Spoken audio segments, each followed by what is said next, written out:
Efesios capítulo 5, versículo 18 dice: No os embriaguéis con vino, en lo cual hay disolución, antes bien, sed llenos del Espíritu. Señor, te damos gracias porque nos permites reunirnos en la búsqueda de tu palabra. Permítenos, Señor, que tu Espíritu Santo nos acompañe y que la palabra que podamos revisar, Señor, sea agradable a ti. Nos revele tu corazón y, Señor, nos muestre cuán necesario es comportarnos de una manera honrosa a tu nombre. Te damos gracias por ello y nos ponemos en tus manos. En tu nombre, Jesús, oramos. Amén. Efesios capítulo 5 es quizá uno de los capítulos de toda la palabra que nos lleven a un sometimiento del hombre, de la mujer, a Cristo. Y parece una insistencia de Dios a nuestras vidas. A ver, hace un mes y medio que vino nuestro hermano Pepe y nuestra hermana Sonia. Este capítulo fue planteado por ellos. Y creo yo que como cristianos, como hijos del Señor, como congregantes, es necesario que prestemos atención una vez más. Porque tenemos que ser hacedores. O sea, está bien que digamos, sí, el hermano tenía razón. Y que a los 2 días pareciese que no sucedió nada, que no escuchamos nada. Dice la Biblia en el Evangelio que cuando la sal ya no sala, solo sirve para ser hollada. Ser hollado es ser pisado. Cuando la sal ya no tiene sus proporciones, la sal se arrojaba y entonces la gente pisaba o pasaba sobre ella. Cuando la sal ya no sala, solo sirve para ser hollada. ¿Usted sabe por qué de repente la vida nos pasa por encima? ¿O a nuestros hijos por qué les pasa por encima la vida? Por la ausencia de Dios. Debo decir que no todo lo que nos pasa es consecuencia de nuestros actos, Si las cosas pasaran como consecuencia de nuestros actos, créanme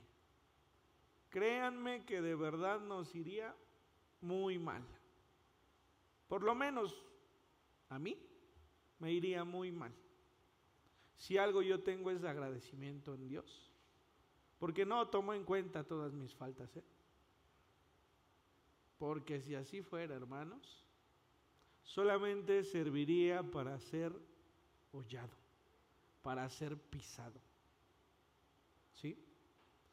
Partiendo de aquí, vamos al capítulo 5 de Efesios. ¿Por qué habrá tanta insistencia del apóstol y del Señor acerca de las familias y del padre y de la madre y de los hijos? Creo yo que tenemos una noción de lo que pasa en la vida, todos ustedes y yo.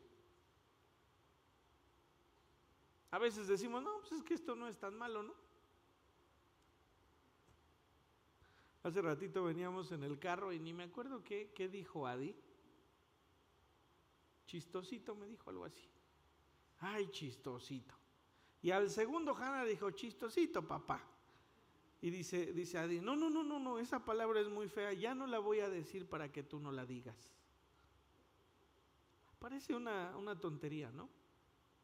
Pero nuestros hijos muchas veces tienen la vida que tienen por la consecuencia de las decisiones de los padres. Debo decir que hay un momento en el que ya es responsabilidad de ellos, O sea, tampoco usted se puede culpar toda la vida porque sus hijos anden bien o mal. No. Puede haber consecuencias de nuestras malas decisiones, sí, pero en un momento dado cada hijo tiene la obligación de decidir correctamente sin tomar de pretexto a los padres, ¿no? Así que el apóstol se dedica a hablar, interviniendo con la iglesia, porque quiere evitar dolor. ¿Quiere evitarle usted a sus hijos dolor? Guíelos en el camino del Señor, no hay de otra. Llevamos, y digo llevamos porque acompaño a mi esposa a dar su clase en el seminario, y hemos estado hablando de los libros históricos y vemos cómo sorprendentemente una generación buscaba al Señor y la siguiente ya no. ¿Sabe qué quiere decir? Que la salvación, la justificación no se hereda, Si usted tiene fe en el Señor, la única manera de orientarlos a decidir bien es que sea persistente en la enseñanza de Dios. Pero si usted no lo hace, no se sorprenda si su hijo se pierde. Es así, con el pueblo de Dios pasó. Una generación se levantaba y entonces llegaba otra, y todo lo que esa generación que se levantó había construido lo derribaba y lo tiraba y hacía peor, dice la Biblia. Hizo peor que los anteriores, casi dice la Escritura, ¿no? Entonces, por eso es que hay tanta insistencia en ello. Vamos entonces al capítulo 5 del libro de los Efesios, de esta carta. Y dice: sed pues. Ahora sí vamos a usar mucho la hojita que les acaban de dar. Yo pienso, y pensaba esto en la mañana que leía, que si solamente estudiáramos los primeros 2 versículos de este capítulo, lo demás solamente tendríamos que leerlo sin mayor explicación. Porque de estos 2 versículos vienen las consecuencias de obedecer. A ver, dice, está ahí, se supone que era rojo, pero creo que la impresora ya no tiene tanta tinta y parece rosa. Pero dice: sed pues imitadores de Dios como hijos amados, y andad en amor como también Cristo nos amó, y se entregó a sí mismo por nosotros, ofrenda y sacrificio a Dios en olor fragante. Vamos a enfocar la mayoría del tiempo en estos 2 versículos. Está dividido ahí en 4 puntos. El primero dice: sed pues. Esas 2 palabras, sed pues, tienen un significado muy profundo. Porque yo les debería decir a ustedes: tenemos que ser de esta manera. Pero no como algo que alcancemos, ¿no? Tenemos que hacer el domingo así y ya. No, esta palabra sed se refiere a ser constantemente, en ser todo el tiempo, en ser gradualmente, es decir, diciendo lo contrario, no dejar de ser. ¿Sí? Entonces la primera instrucción de Pablo es sed. Si lo pasamos a nuestras palabras, nosotros tenemos que ser todo el tiempo, desde el momento en que nosotros creemos en el Señor hasta el día que el Señor nos llama a su presencia, tenemos que ser. ¿Sí? Por eso dice allí, la forma del verbo es una acción interminable. Es decir, Pablo pide que todo el tiempo seamos, no es que un día alcancemos y sea suficiente. Así que si usted se puso una meta de servir al Señor de alguna manera, cúmplala, y cuando la cumpla, sígala cumpliendo todo el tiempo, ¿no? Es que hoy no me enojé. Siga sin enojarse. Es que hoy no juzgué. Siga sin juzgar. Es que hoy puedo decir que por fin entendí lo que es amar a quien me ha hecho daño. Pues sígalo haciendo toda su vida. Sed pues, interminablemente. Número 2 dice, imitadores de Dios. La palabra cristiano, como hemos estudiado, se empleó en el libro de los Hechos en la iglesia de Antioquía. Después de la persecución de Pablo a la iglesia, todos salieron hacia diferentes lados, y en Antioquía se levantó una iglesia muy fuerte, una iglesia misionera, de donde después Pablo formó parte y era enviado en esos viajes misioneros. Pero se les llamó cristianos porque buscaban imitar al Señor Jesucristo. Cuando nosotros nos dicen, ¿eres cristiano? Y decimos sí, lo que estamos diciendo es que somos imitadores de Jesucristo. Eso es lo que estamos diciendo. Somos discípulos de Cristo, por eso somos cristianos. ¿Sí? ¿Y qué me van a decir? No, entonces la próxima vez que me pregunten, mejor no digo nada porque voy a avergonzar al Señor, ¿no? No, sí soy cristiano y tengo que ser imitador de Dios, imitador de Cristo. Si yo le pido que analice su última semana, piense si todo el tiempo que usted vivió fue imitador de Jesucristo. En todo, Y no estoy hablando nada más del pecado, estoy hablando de todo lo demás. ¿En qué debemos ser imitadores de Cristo? Que el Señor Jesucristo fue obediente siendo Dios. Que el Señor Jesucristo buscó el perdón de quienes le atacaron, pidiendo a Dios: no le tomes en mal este pecado. Que el Señor Jesucristo todo el tiempo buscó ser testimonio vivo del Evangelio. Entonces, sed pues todo el tiempo imitadores de Cristo. ¿Sí? La palabra cristiano, dice, se dio en el libro de los Hechos a los primeros que se reunían en Antioquía, y se referían a ellos de esa forma, porque aparte de llevar el Evangelio, buscaban seguir como discípulos las enseñanzas de Cristo. Por tanto, que Pablo nos pide ser imitadores de Dios, al seguir a Jesucristo debería ser algo inherente al llamarnos cristianos. Es decir, yo digo con orgullo: yo soy cristiano, entonces también debo buscar imitar a nuestro Señor Jesucristo todo el tiempo. Andad en amor, como también Cristo nos amó. ¿Sabe? El amor creemos todos que es muy bonito, ¿no? Yo a veces escucho a Adi cuando me habla de su maternidad y dice: es que estar embarazada no es bonito. No fue bonito, te sientes mal, sientes que algo que está dentro de ti te ataca, no es bonito. Pero el amor que sentimos por los hijos, aún desde el vientre, es inimaginable, es indescriptible, ¿sí?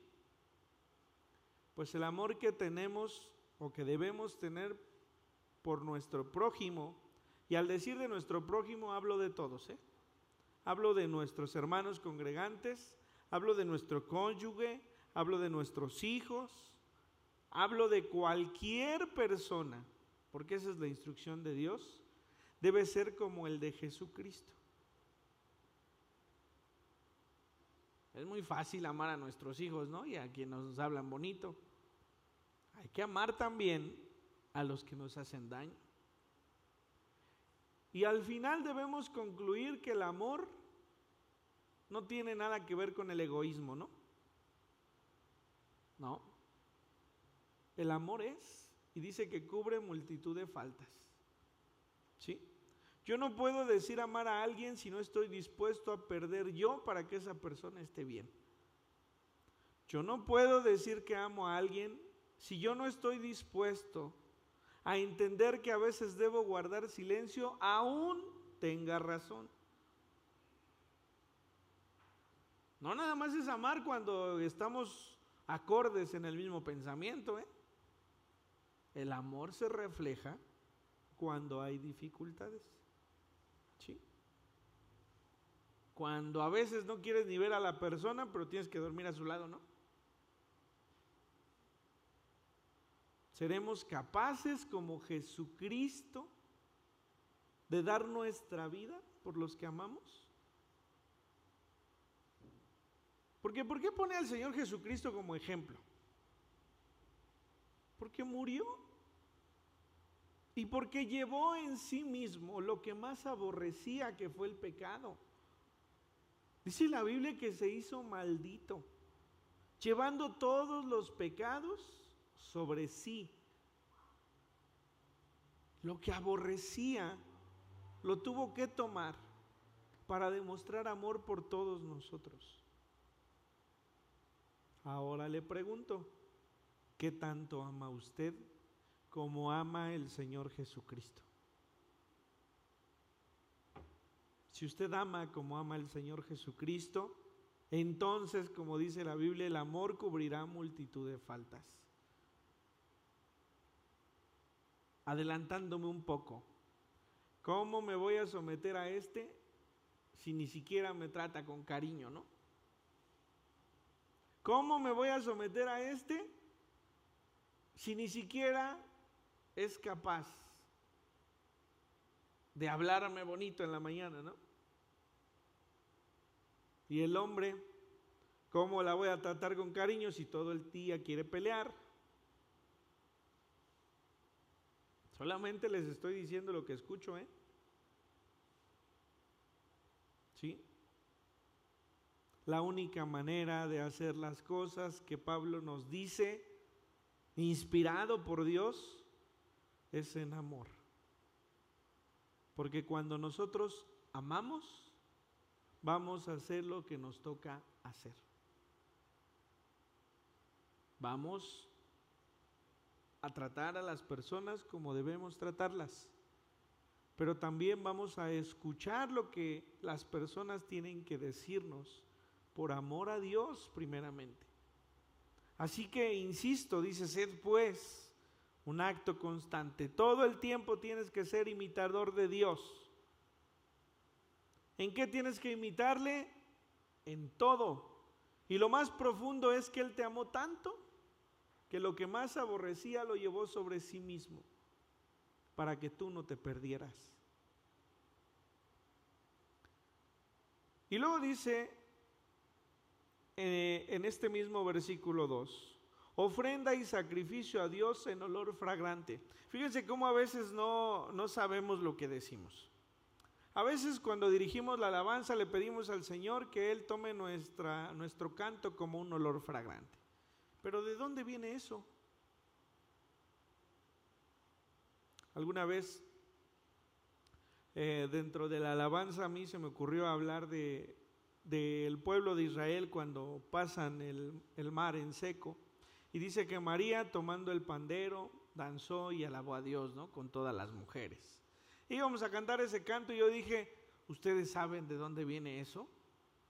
Nadie me contestó. Y luego dije a los de la alabanza, ¿y ustedes de la alabanza, de dónde viene eso? Y nadie me contestó. Por ahí alguien me dijo al final, les voy a pedir, hermano, que no nos evidencie. Insisto, seguramente no debí decirlo. Pero eso no quiere decir que no debía saberlo, ¿eh? ¿De dónde viene el olor fragante en las ofrendas? En las ofrendas que en el Levítico se mencionan, hay 5 tipos de ofrenda, también ahí están mencionadas. El inciso A, B y C son 3 ofrendas que no se ofrecen por el pecado, se ofrecen con el fin de agradar a Dios, de reconocer a Dios. Dice la primera, holocausto u ofrenda quemada, corresponde a la perfección de Cristo. En el Antiguo Testamento nadie nos dijo que se trataba de Jesucristo y la simbología en esas ofrendas, ¿no? Pero en el Nuevo Testamento podemos corroborar que esas ofrendas no eran por casualidad y que también tienen que ver con el Señor Jesucristo. Y entonces en la primera de ellas corresponde a la perfección de Cristo. Antes de que se ofreciese alguna ofrenda por el pecado, se derramaba la sangre y un holocausto, con el fin nada más de saber que era perfecto el sacrificio que se habría de ofrecer. Esa era la primera de ellas y siempre tenía que hacerse. Insisto, no tiene que ver nada con el perdón de pecados. Era adoración. La segunda, ofrenda de grano o harina, simboliza la devoción total de Cristo a Dios al entregar su vida para agradar al Padre. Significa obediencia. ¿Sí? Entonces, sigue siendo sin tener que ver con el pecado, sino como gratitud y una ofrenda que nos indica obediencia a Dios.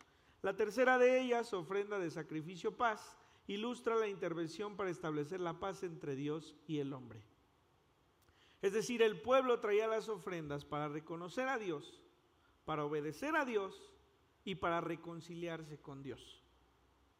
Esas eran ofrendas de olor fragante.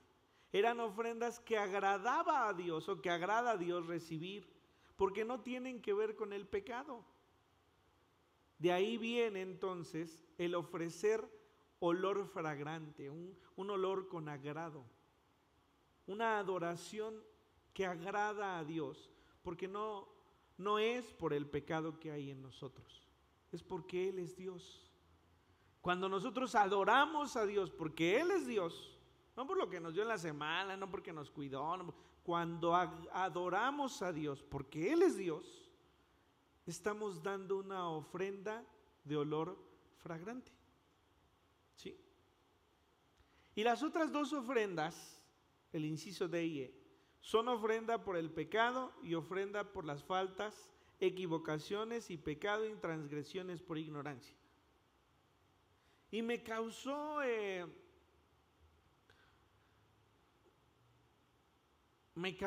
cierto revelación el leer que estas ofrendas no son que agraden a Dios. Leí 3 comentarios, incluyendo el de la Biblia de MacArthur, que dice que estas son ofrendas repulsivas para Dios, porque tienen que ver con el pecado. Y alguno comparaba esta ofrenda con la cruz del Señor.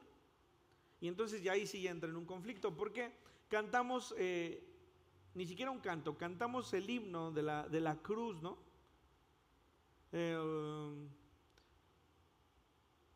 El de hoy, yo por siempre amaré a Jesús, que es ese que habla de la cruz y habla de la preciosa cruz.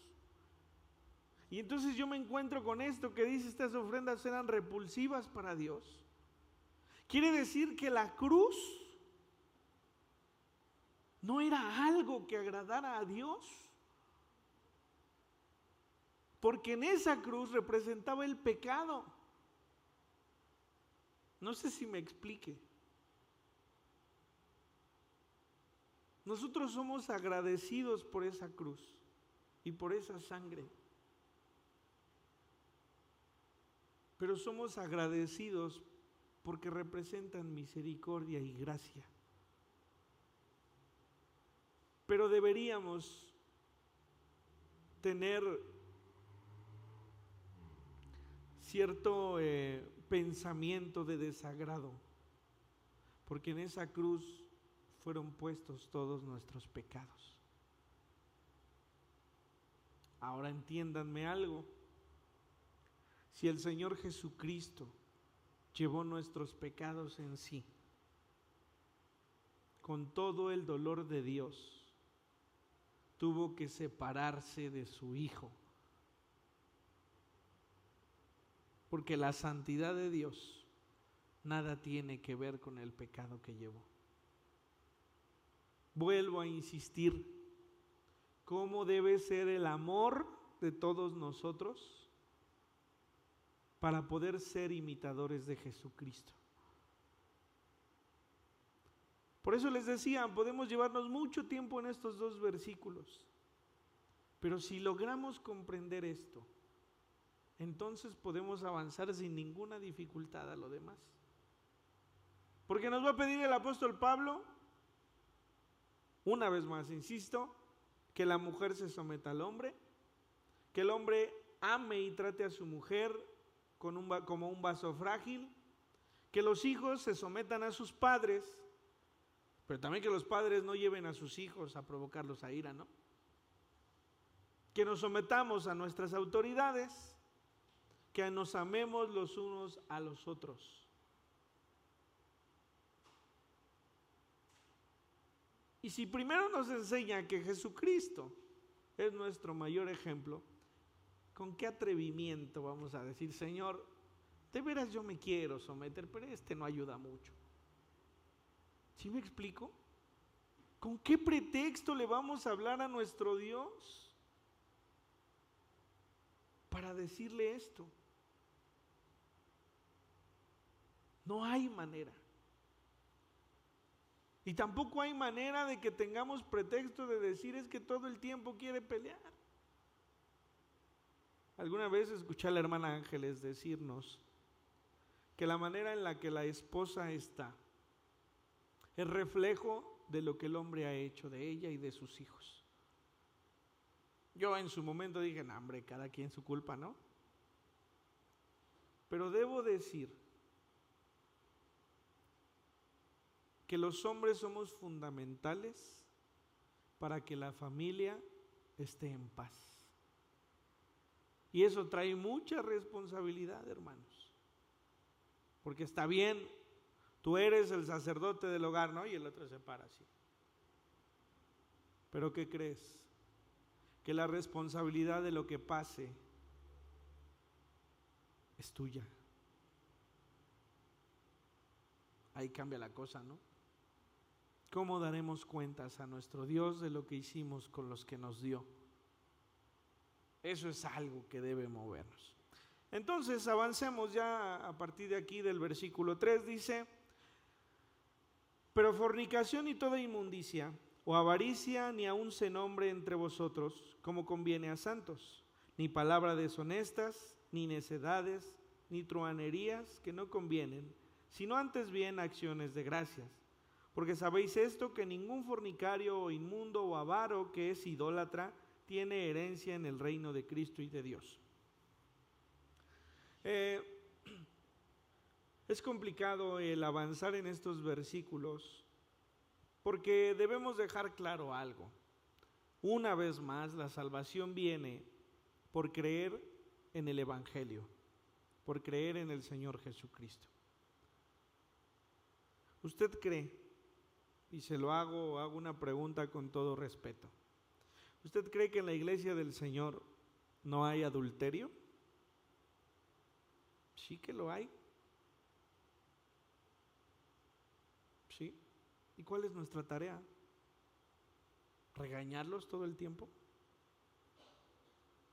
Nuestra tarea es enseñar que debemos comportarnos honrando el nombre de Dios en todo momento.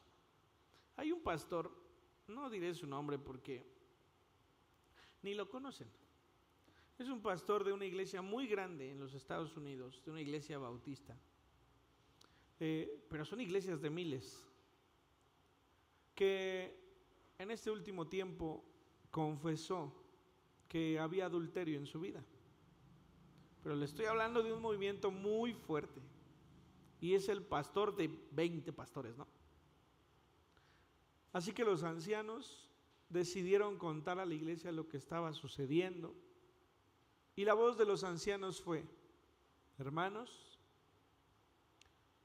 con tristeza debemos decir que hay una situación con el pastor, dijo su nombre,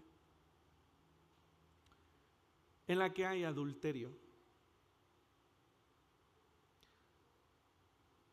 Y nosotros tenemos que seguir hablando de la gracia, dijo.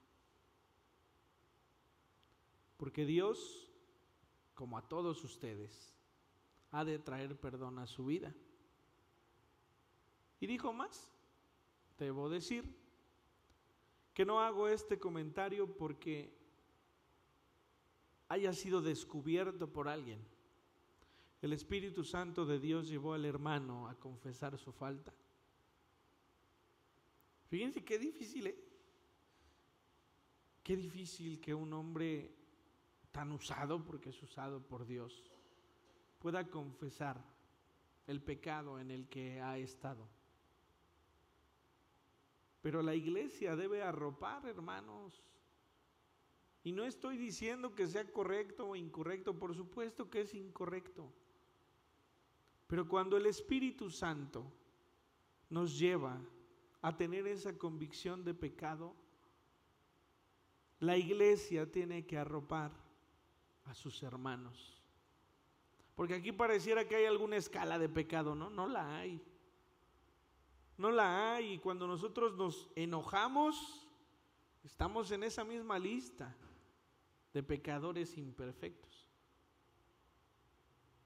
Y entonces este pasaje que habla: pero fornicación y toda inmundicia o avaricia ni aun se nombra entre vosotros como conviene a santos, ni palabras deshonestas, ni necedades, ni truhanerías que no convienen, sino antes bien acciones de gracias, porque sabéis esto, que ningún fornicario, inmundo o avaro que es idólatra tiene herencia en el reino de Cristo y de Dios. Entonces, ¿este hermano es condenado? Si ustedes se fijan dentro de la lectura del versículo, dice, habla de todos estos y dice que aquel que es idólatra, bajo el contexto que está escrito esta carta, en Éfeso y en muchas de las comunidades de aquel tiempo, se hacían reuniones masivas, en donde había alcoholismo, en donde había orgías, pero también iba incluida una adoración a deidades, ¿sí? Es decir, parte del culto, digámoslo de esta manera, que ellos rendían a esos supuestos dioses, iban involucrados estos tipos de actos, ¿sí? Entonces, Pablo no les está hablando a cualquiera de los congregantes, está hablando de personas que van y se reúnen en estos lugares, que adoran otros dioses y que después vienen y se congregan. Y entonces dice el versículo 6, nadie os engañe con palabras vanas, porque por estas cosas viene la ira de Dios sobre los hijos de desobediencia. Es decir, nadie les diga que estos por congregarse pueden ser salvos. No podemos decir eso, ¿sí?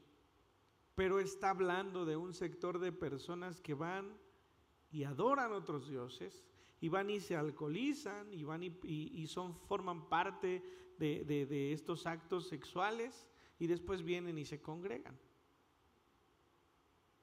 Y aún para ellos, si creen en el Señor de manera consciente y persistente, pueden hallar salvación, ¿sí? Pero esto es como si yo dijera que todos los que han entrado a este lugar son salvos. No es así. Todos los que han entrado a este lugar o a cualquier lugar y han creído en Jesucristo, entonces son salvos, ¿sí? Eso es una diferencia muy grande. Ahora, no seáis pues partícipes con ellos. Obviamente, no seamos partícipes con ellos en aprobar lo que están haciendo, pensando que pueden llegar a la justificación solo por venir. Porque en otro tiempo erais tinieblas, mas ahora sois luz en el Señor, andad como hijos de luz. A ver, nosotros la mayoría tenemos un pasado, ¿no? Y ese pasado nos avergüenza. A veces hasta nuestro presente nos avergüenza, ¿no? Pero Dios nos ha llamado. ¿Y qué es lo que hacemos? Venimos delante de Él y reconocemos. ¿Sabe? Los vicios son muy difíciles de quitar. Muy difíciles. Si no es por la intervención de Dios, esto no puede ser. Nuestro hermano Rafa y nuestro hermano Juan son cercanos a estos grupos de AA, ¿no? Y ellos saben cuántas veces las personas pueden llegar y venir y tomar la decisión de dejar un vicio a un lado. Y pueden estar muy bien cierto tiempo, medio año, un año, 2 años. Y en alguna mala decisión volver a un vicio de este tipo. Es muy complicado quitarlo. Como también es muy complicado quitar la mentira de nuestra boca, ¿eh? La persona que siempre habla con mentira y después es cristiana, le va a costar mucho hablar con verdad. Y estoy tratando de equiparar una cosa con la otra, porque las dos son pecado, ¿no? Entonces a veces creemos que solamente los asesinos no tienen perdón, ¿no? No, nosotros tampoco. Y si nos ponemos en esa rajatabla de decir, Dios no te va a perdonar, ¿cómo te va a perdonar?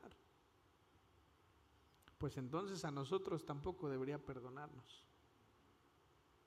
Así que midamos con la misma vara, porque el pecado es pecado.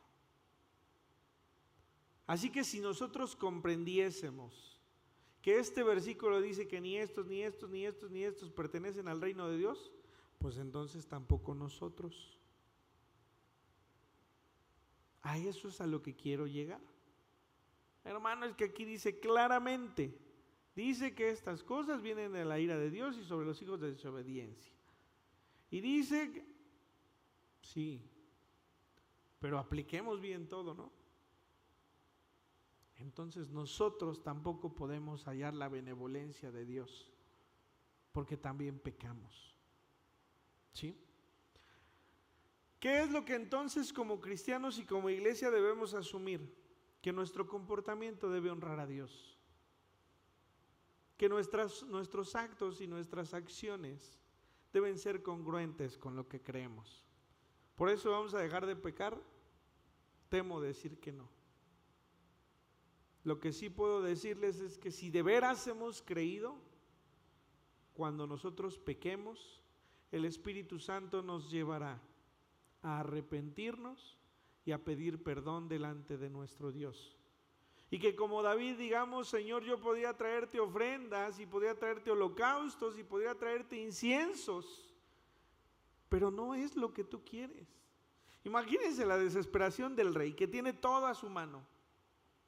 Puede decir: puedo traer todo lo que tú me pidas. ¿Cuántos animales podría llevar David a sacrificar? Si dice que cuando trajo el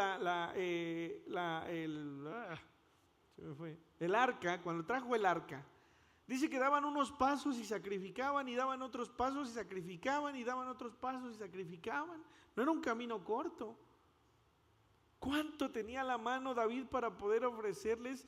Es algo que debe ser frustrante. Señor, lo que tú me pidas podría traer. Yo quisiera que trayéndote todo esto pudieras sentir que me has perdonado. Pero lo que tú quieres es un corazón contrito, un corazón entristecido por haber pecado, un corazón que se duele por haberle fallado a Dios. Eso es lo que el Espíritu Santo de Dios hace en nuestra vida, hermanos. Si usted ha venido a los pies del Señor, la próxima vez que usted le falle, el Señor va a hacer que le duela en su corazón. O no ha orado al Señor diciéndole: Señor, te he perdido perdón muchas veces por esto y aquí estoy otra vez. Hasta nos sentimos culpables, le decimos: Señor, parece que no me importa. Pero es el Espíritu Santo de Dios haciéndonos ver que no basta con querer ofrendarle. Él quiere un corazón que se duele porque su nombre sea pisoteado por nuestra causa. Así que entonces, esto es lo que el apóstol Pablo está diciendo. Ninguno de estos tiene que ver con el reino de Dios si no se ha arrepentido, si no se ha vuelto a los pies del Señor. Podríamos hablar de los ladrones de la cruz, ¿no?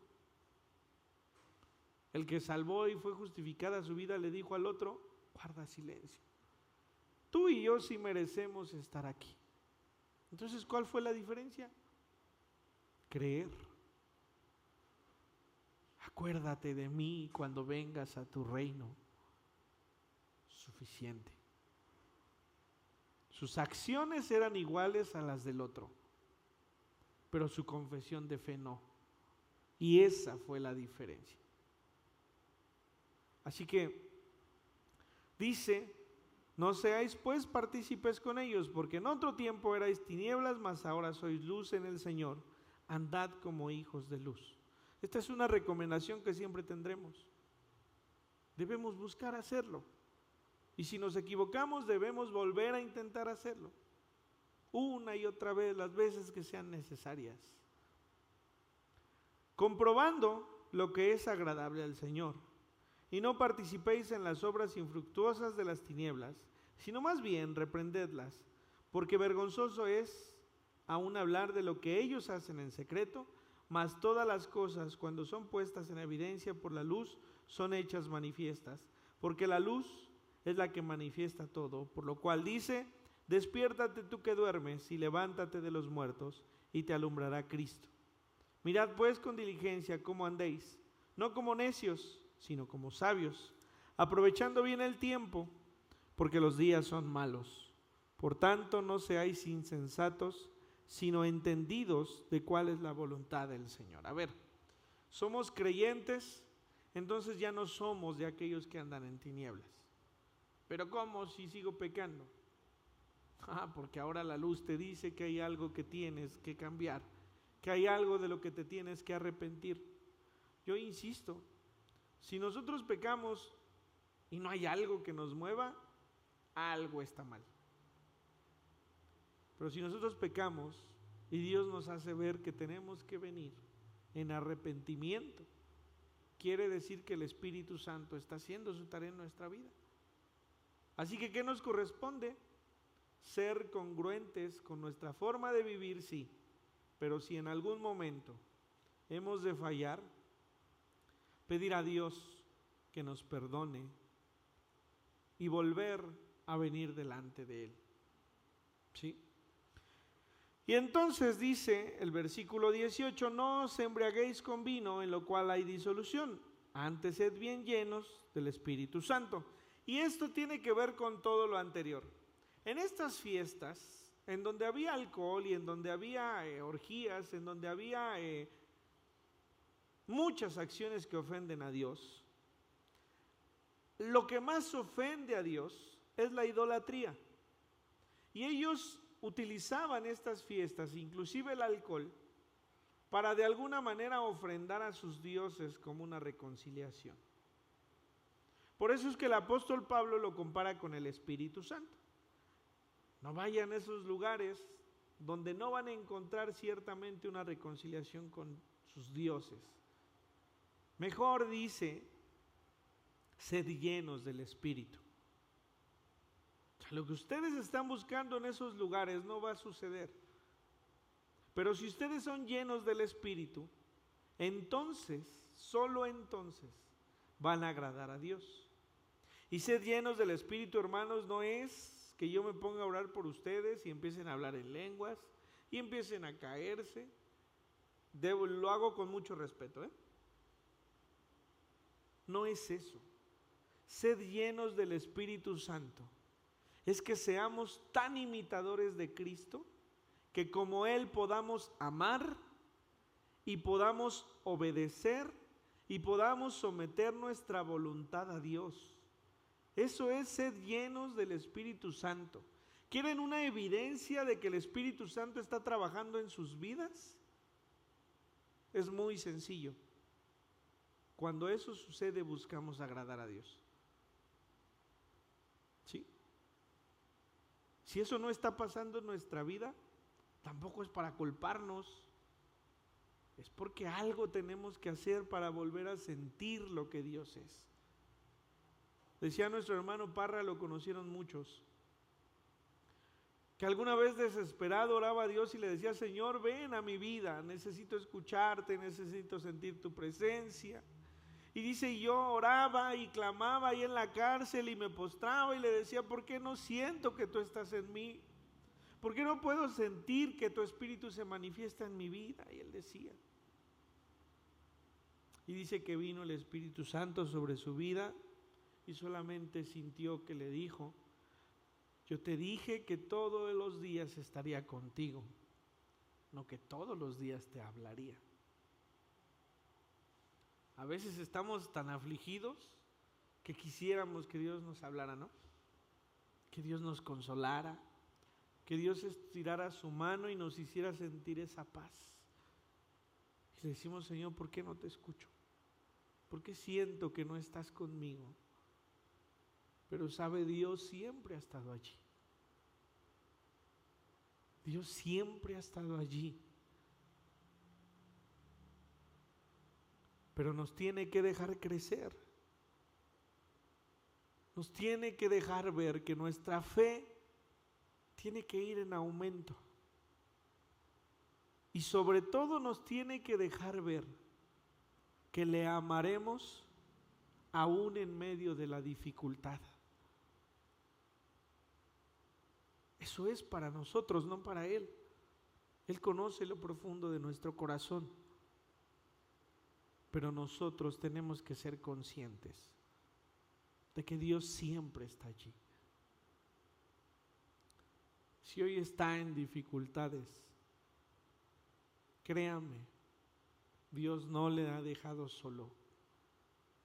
Y Dios le ha de mostrar que Él está allí sosteniéndole.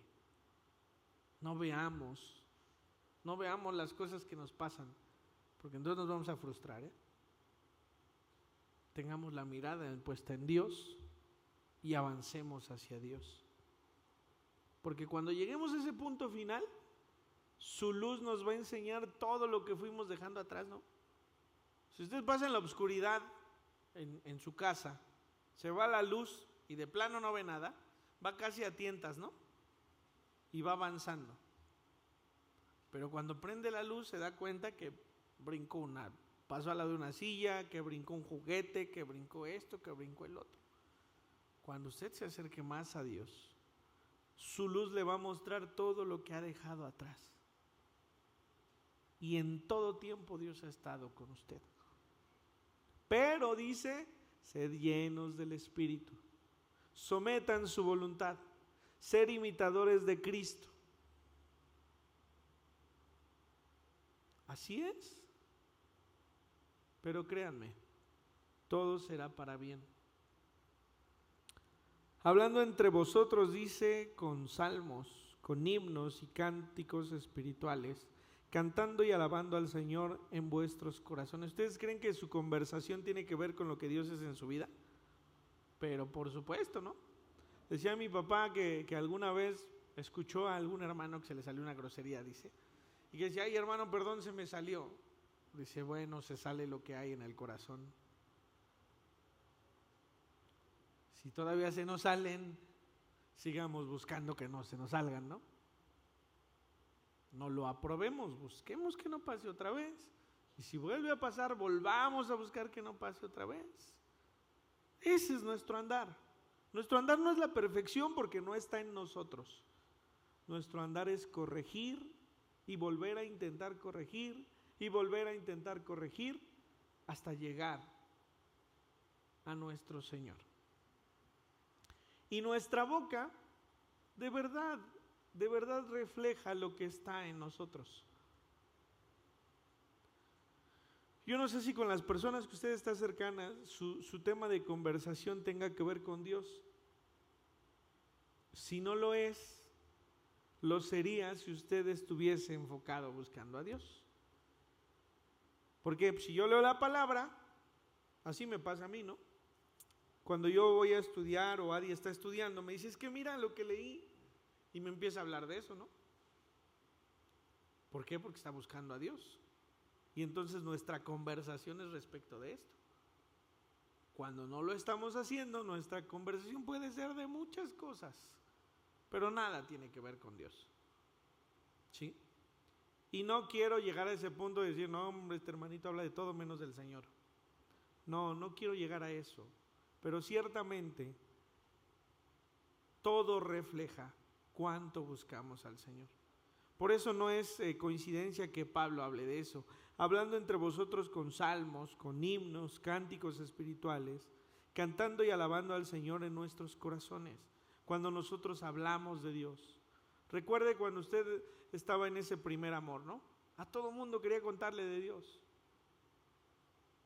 Cuando Dios ha hecho un milagro en su vida, lo único que quiere es que todos le escuchen, que todos sepan que Dios hizo un milagro en su vida, ¿no? Y eso refleja cuán cercano está usted de Dios. Dando siempre gracias a Dios por todo al Dios y Padre en el nombre de nuestro Señor Jesucristo. Acerquémonos al Señor. ¿Siente que es difícil? Acerquémonos a Dios. Leamos. He dejado de leer, pues entonces hoy leo un versículo. He dejado de orar, pues entonces hoy antes de dormir intento orar. Es que me quedé dormido, intenta mañana orar. Es que ya no canto las alabanzas, póngase un canto. El chiste es dar un paso. Cuando nosotros demos ese paso, Dios nos va a volver a traer, ¿no? Y nos va a volver a traer a sus brazos. Todo lo que viene después del capítulo 5, que ya no veremos ahorita, tiene que ser filtrado por el amor y por la manera en la que el Señor Jesucristo se sometió a Dios. Sí le dice al hombre que él debe ser cabeza del hogar, pero también le dice que él como cabeza debe someterse a Dios. ¿Sí? Sí le dice a la mujer que tome esta actitud reverente hacia su esposo y que como consecuencia su esposo la va a tratar como vaso frágil. Llevo muy poquitos años casado.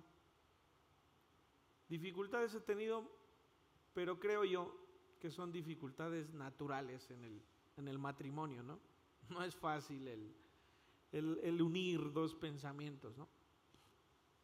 Pero si ustedes tienen un matrimonio que está pasando por dificultades, no pretendan que de un momento a otro las cosas serán diferentes. ¿Qué es lo que tengo que hacer entonces? Buscar a Dios, amar a Dios y buscar que ese amor tan profundo que Cristo sintió por su iglesia, yo pueda sentirlo por mi esposo, por mi esposa, por mis hijos. Esa es la única manera. Créanme una cosa, a lo mejor no estaremos muy de acuerdo con nuestro pensamiento, A lo mejor esto contrapone al pensamiento feminista que el día de hoy hay, o al pensamiento machista, porque ambos tienen que ver, ¿no? Pero si nosotros buscamos obedecer lo que estos versículos dicen, créanme, de verdad créanme, las cosas van a ser diferentes. De verdad. Así que Dios no nos abandonó y nos dijo, pues cásate y a ver cómo le haces. No, nos dio instrucciones precisas. Derivado de estas dos cosas, todo lo demás va a cambiar. Si la mujer busca someterse a su esposo y el esposo busca tratar a su mujer como vaso frágil, esas dos cosas van a cambiar todo lo demás. Y debo decir algo más. Si ustedes tienen hijos educables, ¿no? Porque después de los 18 años, 20 años, 25, es muy difícil que los hijos hagan caso. Pero si todavía tiene hijos que tienen que formar, créanme, no dejen que se pierdan. Y la única manera es someter nuestra voluntad a Jesucristo. Si el hombre somete su voluntad a Jesucristo y Jesucristo es su cabeza, entonces traerá cosas buenas para su esposa y para sus hijos. Si la mujer se somete a su esposo, tan solo con hacer eso, las cosas van a cambiar milagrosamente. Pero los que hoy tendrán las mayores consecuencias son sus hijos, para bien o para mal. Vamos a orar. Señor, te damos gracias porque confrontarnos con las enseñanzas es muy complicado.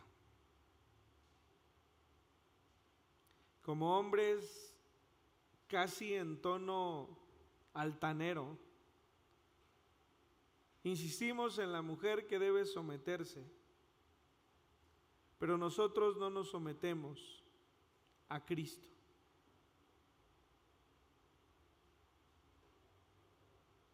Es responsabilidad del sacerdote que los suyos puedan ser llevados y dirigidos a tus pies. Te ruego, Señor, que anhelemos ir en pos de ti, que anhelemos, Señor, con desespero el acercarnos a tu nombre. Sed pues, dice tu palabra, imitadores de Dios, Así como Cristo se entregó por su iglesia, así debemos nosotros entregarnos por quienes nos rodean.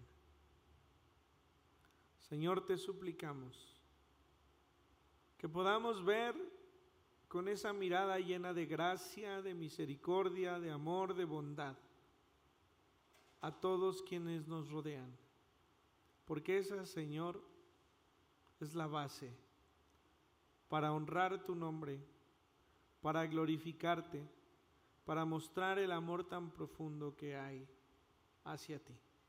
Bendice esta congregación y permite, Señor, si es tu voluntad, que todos nosotros, Señor, hagamos hasta lo imposible por honrarte y agradar tu nombre. Que la abundancia de nuestro corazón hable en nuestra boca. Te lo rogamos, Señor. Bendice a los padres y madres que hay en nuestra congregación. Danos sabiduría, Señor, para que nuestros hijos se acerquen a ti y que seamos, Señor, esos imitadores tuyos, con el único fin, Señor, de que tu nombre sea enaltecido. Somos cristianos y como cristianos hemos de buscar, Señor, ser como tú fuiste, en obediencia, en voluntad y llenos de tu Espíritu. Te damos gracias por ello. Amén.